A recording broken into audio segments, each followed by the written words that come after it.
ID started up once again. And sa video na to, gusto kong ituro sa'yo kung paano ka gagawa ng page kasi hindi ka naman makakapag-run ng ads kung wala kang page. Okay, so tutur kita, gagayad kita step by step. Okay, so punta tayo sa adsmanager.facebook.com.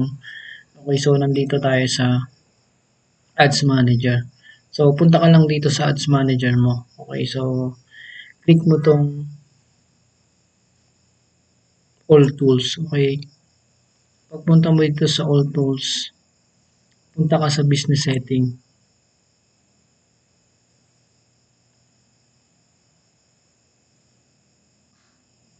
Okay, pagpunta mo dito sa business setting, punta ka dito sa page. Okay, so pagpunta mo dito sa page, click mo tong add. Okay, so create a new page. Piliin mo siya. Okay.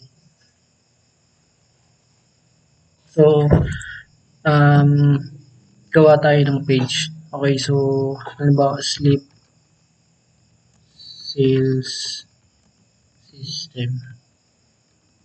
Okay, so, whatever your page name. Okay, so, click mo dito category, advertising, agent, marketing. Okay, so, sa bio mo kung isusulat mo dito kung anong vision ng ano mo ng business mo. Okay, so we teach Filipino entrepreneur to run Facebook ads. Okay, so ayan, click mo siya, click mo yung next. So click mo lang tong I agree. Okay, so create page.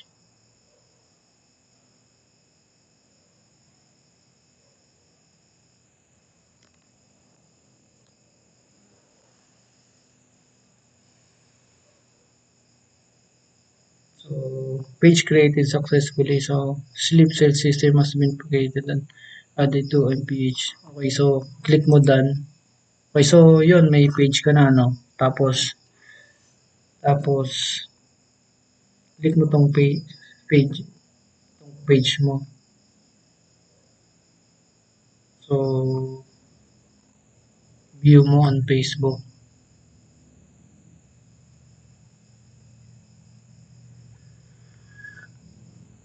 So paano mo siya i-customize? Okay, so customize mo siya dito. Punta ka dito sa profile mo.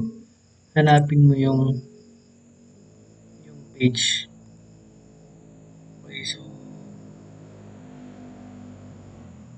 hanapin mo yung page na ginawa mo.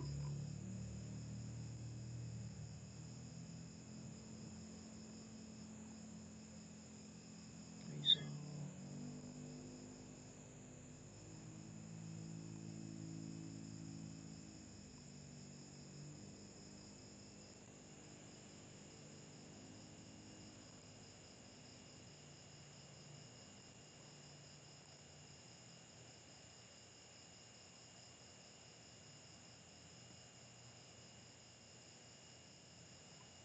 ito, sleep sales system. Okay, so click mo siya. So dito,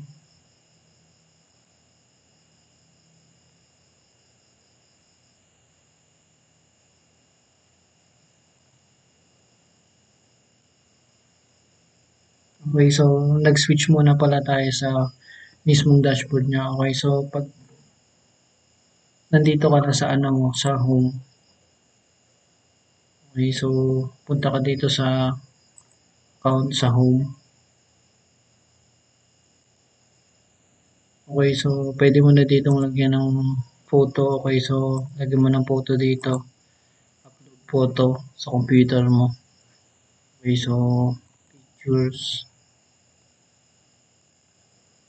Okay, so halimbawa itong photo na to.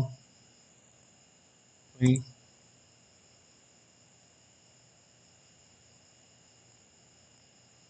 Okay, so So yun, nakagawa ka na ng page mo 'no. So ikaw na bahalang mag-ano nito, mag-customize, okey. So dito mo lang siya ko-customize sa ano mo 'no, sa sa page na 'to, okey. So ito lang yung dito mo lang siya kakalikutin, okey. So yun yung ano, yun yung kung paano gumawa ng page, okey. So 'pag may page ka na, magagamit mo na siya, makakapag-run ka na ng ads sa business mo, okey. So I hope na natutunan mo 'to step by step and kita tayo in the next video and God bless.